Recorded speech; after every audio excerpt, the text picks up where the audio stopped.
When you think of the 80s, what do you think of? Coming of age films? Yep. Roller skating? You betcha. Post-apocalyptic fantasies? Yes sir. How about all-in-one movie? Let's do it. Great to see you friends. I'm Jorge and you're watching Let's Review This Crap, where you'll find reviews of movies that are tacky, a travesty, or just tarnished by their initial reviews. Released by MGM in 1986, Solar Babies is admittedly a weird title for a surprising movie. And this movie stars a lot of big names for the day. Our film opens up with narration about how the world sucks, water's a controlled substance, and orphanages need wardens. The kids are taken there to learn how to be productive members of society. The warden thinks about how the Earth used to be and tells of a legend of a space visitor that'll bring the water back. Seems legit. Here's our young hero, lighting up the night for a late-night rollerball battle. And there's also a mysterious dude with an owl watching from above. So the Captain Americas versus the Venoms, and many people are hating on this scene. That's because you all have no appreciation for the physical talent it takes to film a scene like this. You don't think it was one take and done, do ya? Plus, they're skating outdoors, in the dark. Obviously, you must not have grown up roller skating outdoors and know how it feels to be freely skating and hit one tiny flippin' rock that throws you to the ground and you skin your knees, hands, and probably your face. Okay, back to the movie. By the way, whoever designed this course and sport is pretty cool. I'd watch it. Some Nazi guy comes and is watching them, and more of them come. They're called the E-Police. Our hero gang flee and escape through the caves. Now this Nazi guy is getting after their rival team, but only because they were getting beat by the hero team. What a whiner. The little hero gets separated from the others, dislodges a mining cart, and his hearing aid gets broke. And then the mining cart breaks through the wall. Kid goes to investigate and sees a pool with a glowing thing in it, so, of course, he just picks it up, as one does. He can hear! It's a miracle! The magic 8-ball has healed him and tells him its name is Bodai. Hero crew returns to the prison orphanage but doesn't know what happened to the little kid. Meanwhile, he hides the ball in a box. While the warden is using some of his ration water on a plant, the warden and the Nazi press each other's buttons, but the warden agrees to punish the kids for going outside of the walls. And they're called to the warden to do hard labor as punishment. I don't know if Birdman's supposed to be a Native American or what. The mulleted menace interrupts the main girl while she's working to work his predator game on her. I'd say it's not working. One of those no means yes kind of guys, huh?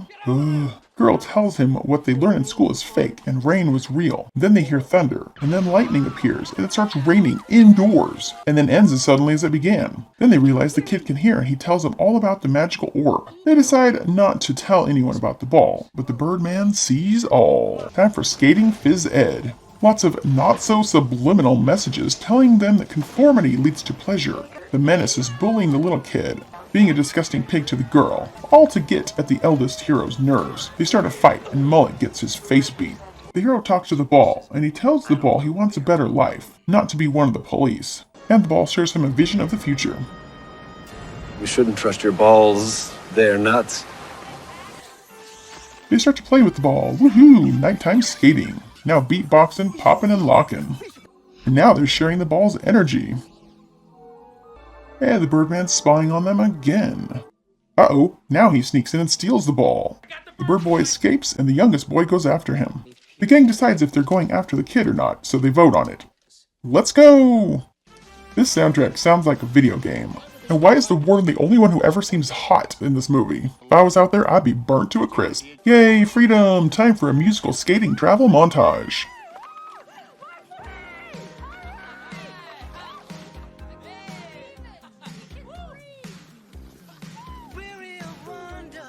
The kid travels alone and is feeling the call of the ball Bodai.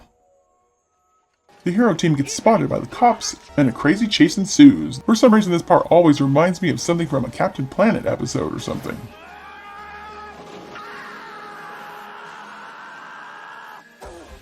The bird boy has his owl to guide him to the, tribe?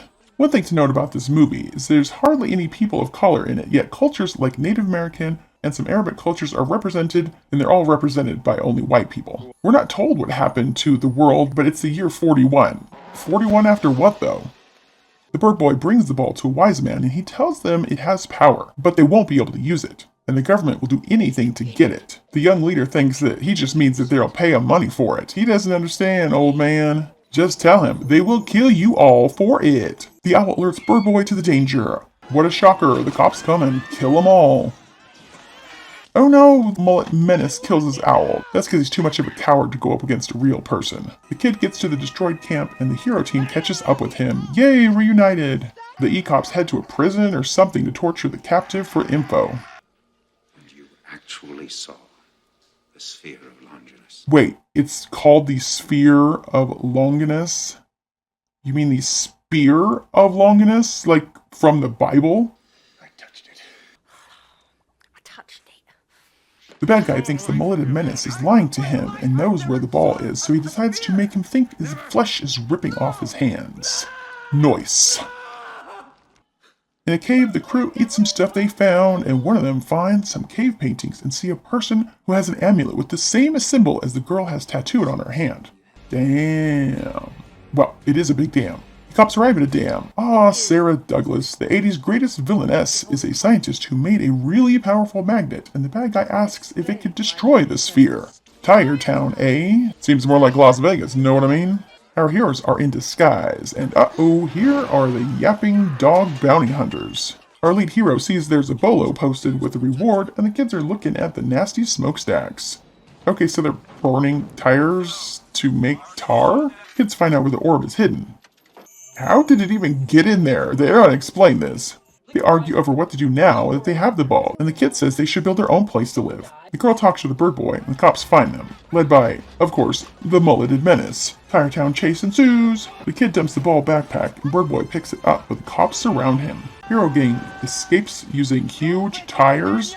Sorry, I call BS. They get thrown out of those things so fast. The girl gets separated from them, and when the gang notices she's with them, they see the Tire Town explode and assume she's dead.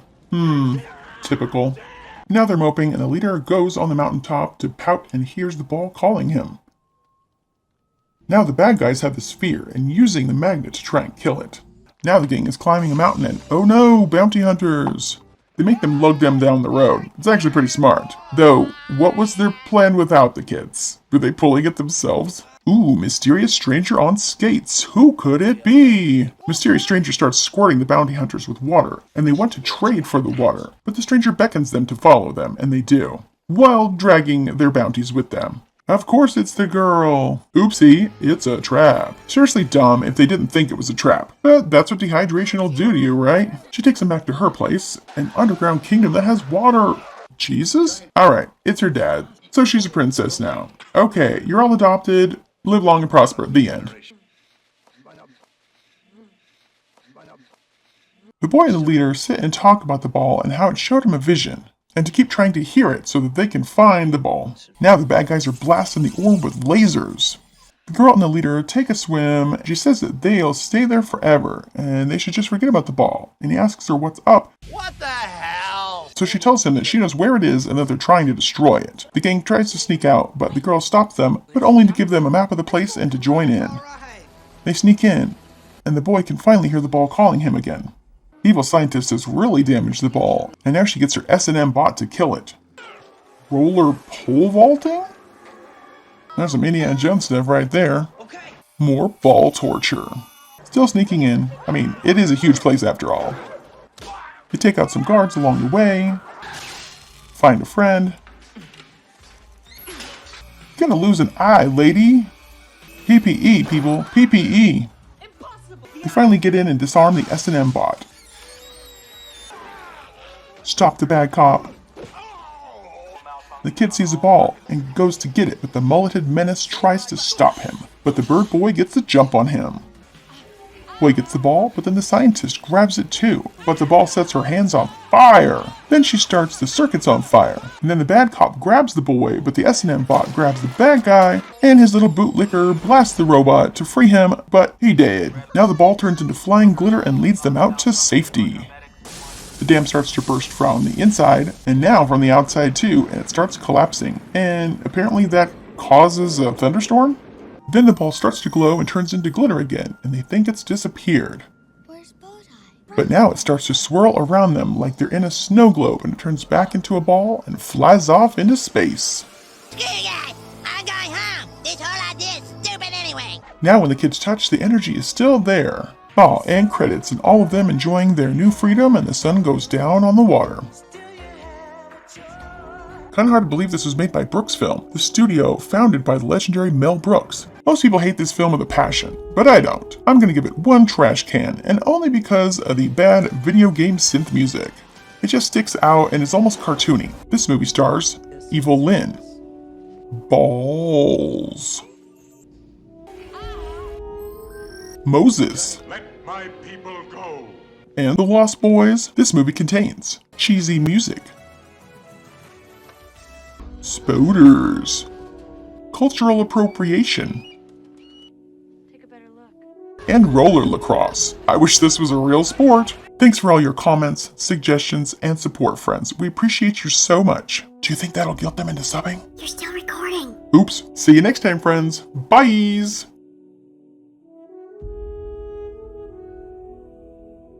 We'll destroy your little planet if you ever get us mad. We're